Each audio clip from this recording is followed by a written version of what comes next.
Hello everyone. So this is the next lecture of permutation and combination. I think this is the 13th lecture of permutation and combination.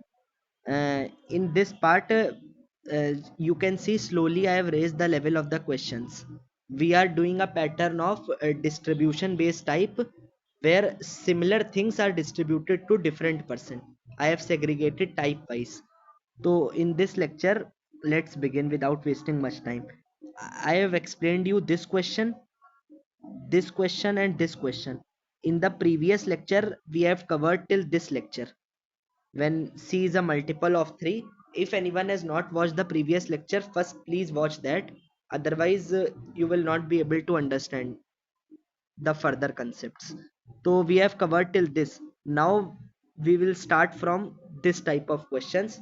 It is a little bit different kind of question. अब देखो इस question में it is saying in how many ways 10 chocolates can be given to 4 different person A B C D 10 chocolate है 4 different person में we have to distribute but एक condition लगा दी such that A is greater than B मतलब A को हमेशा B से ज्यादा चॉकलेट्स मिले अगर सिर्फ ये कंडीशन नहीं लगाई होती अगर सिर्फ ये होता कि you have to distribute 10 different chocolates to 4 different person तो आपको पता है कैसे करते we have summarized it a plus b plus c plus d equal to 10 और आंसर हो जाता 10 plus 3 मतलब 13 c3 तो 13 c3 इसका डायरेक्ट आंसर हो जाता बट यहाँ कंडीशन क्या लगी है a को हमेशा a such that a is greater than b मतलब a को हमेशा b से ज्यादा चॉकलेट्स मिले यार I am sorry if for the background noise some background noise must be coming because in my neighborhood some function is going on so sorry for the inconvenience. I hope I'll speak loudly so that you don't face any issues but अगर थोड़ा बहुत issue है तो please manage it for today ठीक है तो अब देखो इसमें क्या है आपको याद होगा एक हमने रैंक वाला क्वेश्चन करा था कि अगर 10 डिफरेंट पीपल हैं ए से लेके जे तक तो 10 अगर स्टूडेंट्स हैं उनको हमें 1 to 10 रैंक में अरेंज करना है और एक कंडीशन थी जैसे such that A is greater than B rank lecture जो हमने क्वेश्चन किया था कि 10 लोगों को रैंक पर अरेंज करना है एक रैंक पे और हमेशा वो condition such that A greater than B तो उसमें क्या था उसमें आई हैव टोल्ड यू जैसे ए और बी हैं अगर तो ए को अगर फर्स्ट रैंक मिली और बी को फोर्थ मिली एक ये केस हो सकता है बट ये भी तो हो सकता है ए फोर्थ रैंक पर आ जाए और बी फर्स्ट रैंक पर खड़ा हो जाए तो हमें ये केस एक्सक्लूड करना था क्यों एक्सक्लूड करना था क्योंकि हमें सिर्फ वो वाले केसेस चाहिए जब ए की रैंक बी से ज्यादा हो तो ए ग्रेटर देन बी तो 10 लोगों को हमने कैसे किया था 10 फैक्टोरियल केसेस बनेंगे क्योंकि पहली रैंक को भरने के 10 तरीके 10 स्टूडेंट्स आ सकते हैं तो 10 तरीके दूसरी रैंक पर भरने के जैसे पहली रैंक पर अगर एक बच्चा आ गया तो अब सेकंड रैंक पर 9 लोग आ सकते हैं तो दूसरी रैंक को भरने के 9 तरीके अब थर्ड रैंक पर 2 लोग आ चुके हैं तो थर्ड रैंक को भरने के 8 तरीके तो 10 into 9 into 8 it will go on up two into 1 तो ये होता है 10 फैक्टोरियल बट इसमें तो वो सारे केसेस भी आ गए जब ए बी से बड़ा हो या ए बी से छोटा हो क्योंकि अगर ए फर्स्ट पर है और बी सिक्स्थ पर है वो भी केस इसमें इंक्लूड हो गया ए को फर्स्ट रैंक मिली बी को सिक्स्थ बट इसमें वो भी केस इंक्लूड होगा जब ए को सिक्स्थ रैंक मिलेगी और बी को फर्स्ट मिलेगी क्योंकि in multiplication in the starting of the PNC I told you in multiplication all the possible shufflings are taken into the account तो इसमें तो वो सारे केसेस आ गए बट हमें तो सिर्फ वो केसेस चाहिए जब ए ग्रेटर देन बी हो तो इसके लिए हमने क्या किया था 10 फैक्टोरियल अपॉन 2 से डिवाइड किया था क्योंकि हमें वो केसेस नहीं चाहिए जब ए लेस देन बी हो तो आपको रैंक वाला I written also here rank 1 question 10 factorial upon 2 तो अब इसमें भी देखो इसमें क्या है जब आपने 10 चॉकलेट्स डिस्ट्रीब्यूट करी 4 डिफरेंट पर्सन में बट इसमें तो वो वाले केसेस भी आ जाएंगे जब ए को बी से ज्यादा चॉकलेट मिल जाए एक केस आ जाएगा जब ए से बी को कम भी मिल सकती हैं और ए और बी को बराबर चॉकलेट्स भी तो मिल सकती हैं जैसे सपोज करो अगर 10 चॉकलेट्स देनी है तो ए को 6 मिल जाए बी को 2 मिल जाए सी को 1 मिल जाए और डी को 1 मिल जाए तो ये 10 हो गया 6 7 8 9 10 बट इसमें एक ये भी केस हो सकता है ए को 4 मिले, बी को 5 मिल जाए, सी को 1 और डी को 1 भी ना मिले, तो इसमें तो ए लेस देन बी हो गया। हमें ये वाला केस नहीं चाहिए। और एक केस हमें नहीं चाहिए, ए बी सी डी है, ए को हो सकता है 4 मिले, बी को 4 मिले, सी और डी को 1-1 मिले, बट यहां तो ए इक्वल टू बी हो गया। हमें ये भी केस नहीं चाहिए, हमें तो सिर्फ ये चाहिए जब ए को सिर्फ बी से ज्यादा चॉकलेट्स मिल रही हो। तो ये जो इक्वेशन लिखी है A plus B plus C plus D equal to 10, जिसका आंसर हम लोग 13C3 निकालते हैं, ये आएगा 286। अब कैलकुलेट कर लेना।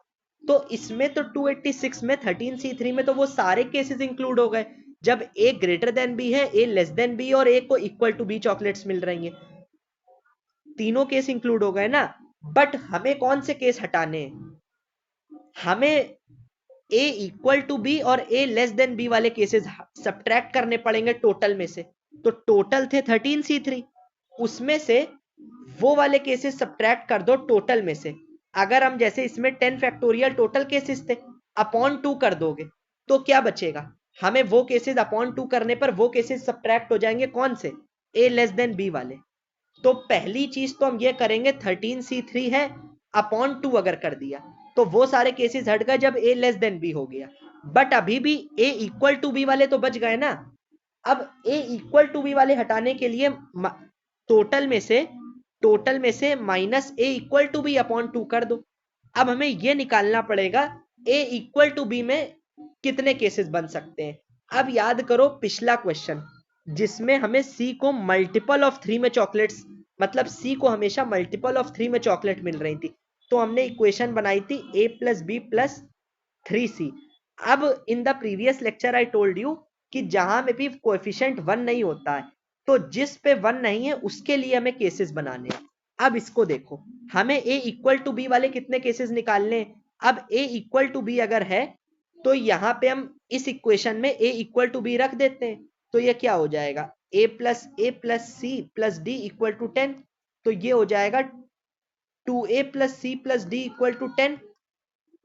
अब a का कोएफिशिएंट देखो यहाँ पे 2 है, 1 तो है नहीं, तो इस पर हम केसेस बना लेते हैं। अब कैसे? पहले देखो a को 0 रखते हैं। अगर a को 0 रखोगे तो c प्लस डी क्या आ जाएगा, 10।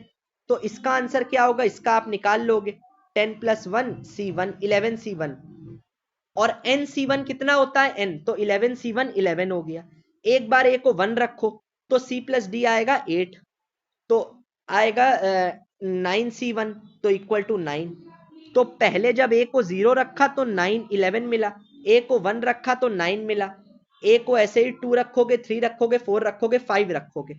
जब a को 5 रखोगे तो c प्लस डी 0 हो जाएगा, और 0 के लिए आई हैव टोल्ड यू ये केस 1 होता है, क्योंकि आप देख रहे हो 2 से घट रहा है, तो कैलकुलेट करने की नीड नहीं है। In previous lecture we have discuss 11 से 9, 9 से 7, 7 से 5, 5 से 3, तो 3 से 1 आप लगा लोगे। अब ये टोटल ऐड कर लो, ये कितने केसेस हुए, 36। ये 36 क्या है, at the back of the mind आपके चलना चाहिए, 36 वो केसेस हैं जब ए और बी को बराबर चॉकलेट्स मिल रही हैं। वही तो क्वेश्चन हो गया एक तरह से। तो वो सारे केसेस हमें सब्ट्रैक्ट करने हैं, तो हमें मिल गया 13C3 में माइनस 36 अपॉन 2 कर दो, तो आंसर हमारा क्या आ जाएगा, 125। ठीक है, 125 is the answer. Now let's move on to the next question. Just a second.